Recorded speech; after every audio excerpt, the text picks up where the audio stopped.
జగన్మోహన్ రెడ్డి గారు కూడా మేము ఓన్ చేసుకోవాలని మీరు రాకపోవడంతో వాళ్ళు మేము క్రిస్టియానిటీ అనేటువంటి భావన తీసుకొచ్చి అదొక దగ్గరయ్యారు తప్ప మేము కూడా దగ్గర అయ్యాము, వాళ్ళకి ఓట్లేసాము.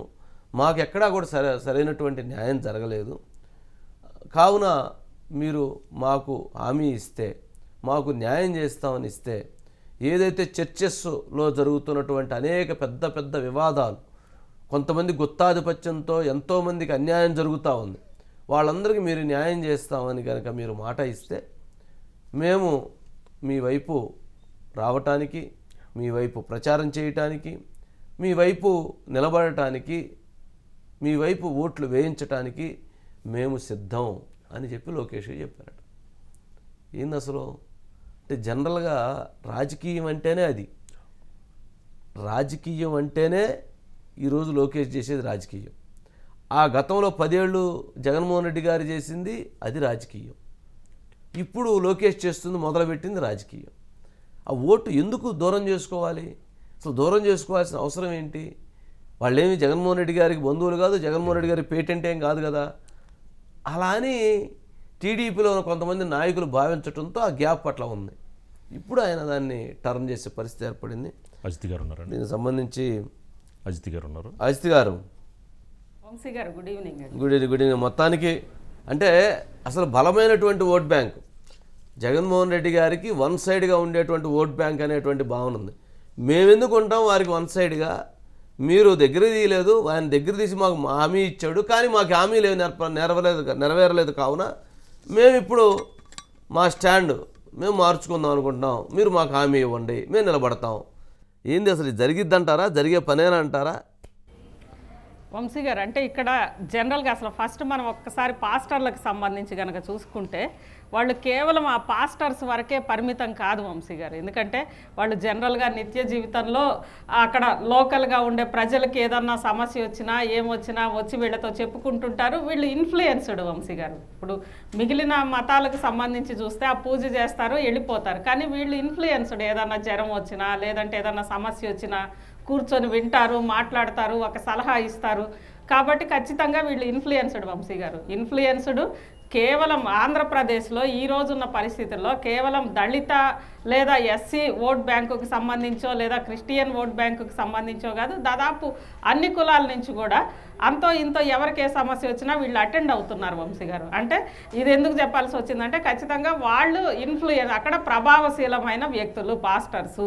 ఇలాంటి పాస్టర్స్ కోసం వైఎస్ జగన్మోహన్ రెడ్డి గారు పాదయాత్ర చేసిన సమయంలో వాళ్ళందరికి కూడా గౌరవ వేతనం ఇస్తాము అని చెప్పారు. దాంతోపాటు వాళ్ళ హామీలన్నీ జెరూసలం వెళ్ళడానికి ప్యాకేజీ, ఇలా అనేక హామీలు, బంచ్ ఆఫ్ అంటే ఇళ్ళు, కమ్యూనిటీ హాల్స్ లేదా బరియల్ గ్రౌండ్స్, ఇవన్నీ కూడా చెప్పారు వంశీ గారు.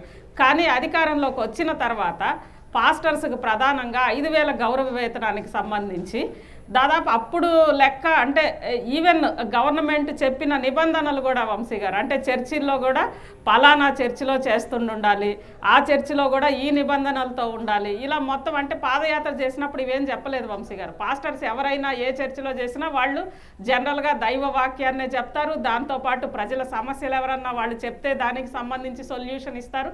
నిత్యం జనంలో ఉంటారు వంశీ గారు వాళ్ళు. అలాంటి దానికి సంబంధించి ఈ చర్చిలో అయితేనే ఈ చర్చిలో ఆ చర్చికి సంబంధించి బోర్డు ఉండాలి, దానికి రిజిస్ట్రేషన్ కోడ్ ఉండాలి, ఇవన్నీ కూడా చాలా నిబంధనలు పెట్టారంట వంశీ గారు. దాదాపు 1,00,000 మంది అవుతారు అనుకున్నోళ్ళు 16,000 మంది అని తేల్చి చివరికి 500 మందిని లిస్టు ఫైనల్ చేశారంట వంశీ గారు. అంటే మొత్తం ఇంత 5,000 మంది అంటే వీళ్ళు మన 5,000 గౌరవ వేతనము, కానీ వాలంటీర్స్ ఇచ్చిన లిస్టు వీళ్ళు చెప్పిన దీనికైతే మరి వందల సంఖ్యలోనే తేలిందని అన్నారు వంశీ గారు. ఆ నేపథ్యంలో పాస్టర్స్ అంటే జనరల్గా అంటే వాళ్ళు ఎక్కడా కూడా ఒక పార్టీలతోటి లేకపోతే ఇంకోతోటి అటాచ్మెంట్ ఉండదు. భారతదేశంలో ఎక్కడా లేదు, కానీ ఇక్కడ మాత్రమే ఒక డిఫరెంట్ లైన్. అంటే ఏంటి, ఓహో మేము మీకు దగ్గర. మరి జగన్మోహన్ రెడ్డి గారు మరి తన స్వభావాన్ని మార్చుకున్నారు, టెంపుల్కి వెళ్తారు, మళ్ళీ ఆయన నేను దాంట్లోంచి బయటకు వచ్చానన్నారు. చాలా విచిత్రమైన అంశాలు జరిగినాయి. వాళ్ళకు కూడా వాస్తవం ఏంటనేది గమనించుకున్నారు, వాస్తవం ఏంటని తెలుసుకున్నారు. వాళ్ళ ఓట్ బ్యాంక్గా మాత్రం ఉపయోగించుకుంటున్నారు అనేటువంటిది అర్థమైంది. అందుట్లో కన్వర్టెడ్ క్రిస్టియన్స్ ఉంటారు, బీసీలు ఎక్కువ మంది పాస్టర్స్కి వెళ్ళి ఉంటారు, కొంతమంది అంటే ఎప్పుడు కూడా వైరు వర్గాలుగా ఉంటాయి. కానీ అసలు ఇప్పుడు అక్కడ ఉన్నటువంటి ఎవరైతే అసలైనటువంటి పాస్టర్స్కి, అసలైనటువంటి దీంట్లో ఉన్నటువంటి వాళ్ళందరికీ కూడా తీవ్రమైనటువంటి అన్యాయం జరుగుతుందట. ఇక్కడ మరి కీలకమైనటువంటి వ్యక్తి బ్రదర్ అనిల్. ఆ రోజు వాళ్ళందరిని అటువైపు టర్న్ తిప్పటంలో. కానీ బ్రదర్ అనిల్ కంటే కూడా అక్కడ 5-6 గ్రూపులు ఉంటాయట, మామూలు గ్రూపులు కాదు. ఆ గ్రూపులు ఆ వ్యవహారం చాలా వేరుగా ఉంటుంది. సరే, ఇప్పుడు కాంగ్రెస్ పార్టీకి వెళ్ళిన తర్వాత బ్రదర్ అనిల్ షర్మిల వైపు వాళ్ళని తిప్పాలనేటువంటి ప్రయత్నం చేస్తున్నారు. కానీ వాస్తవంగా గ్రౌండ్లో అసలు రియాలిటీ చూస్తే ఆయనకి కావల్లో ఉన్నటువంటి ఒక చర్చికి సంబంధించినటువంటి ఒక సెగ్మెంట్ మాత్రమే ఆయన కంట్రోల్లో ఉందట. మిగిలినటువంటిది ఎక్కడా కూడా ఆయన ప్రభావం లేదట. దాంట్లో ఎవరికి ఇండివిడ్యువాలిటీ వాళ్ళకు ఉన్నటువంటి వాళ్ళు బలమైనటువంటి వాళ్ళగా చూస్తారట. ఇవన్నీ ఇప్పుడు లోకేష్ వాటన్నిటినీ డేటా తీసుకొని అసలు ఎవరు ఏంటి వీళ్ళ సమస్య అని చూస్తే వైఎస్ఆర్సీపీ పార్టీలో ఉన్నటువంటి కొంతమంది ఎవరైతే నాయకత్వాన్ని, కొంతమంది ఎవరైతే పార్టీ పదవుల్లో ఉన్నటువంటి వాళ్ళు, ప్రభుత్వ పదవుల్లో ఉన్నటువంటి వాళ్ళందరూ కూడా వీటిలో కీలకంగా వ్యవహరించి అసలు మొత్తం వాళ్ళ గుత్తాధిపత్యం కింద పెట్టుకొని మిగిలినటువంటి వాళ్ళందరికీ కూడా తీవ్రమైనటువంటి అన్యాయం జరుగుతుందట. ఎవరికి? ఫాస్టర్స్ కొంతమంది. అసలు ఎక్కువ 90%, 10% బెనిఫిట్ అవుతున్నారంట. దాంతో భవిష్యత్తులో మీ 90%కి నేను న్యాయం చేస్తాను, మేము మీకోసం నిలబడతాము, నేను నిలబడతాను అని లోకేష్ మాట ఇవ్వడంతో టర్న్ అయిందట.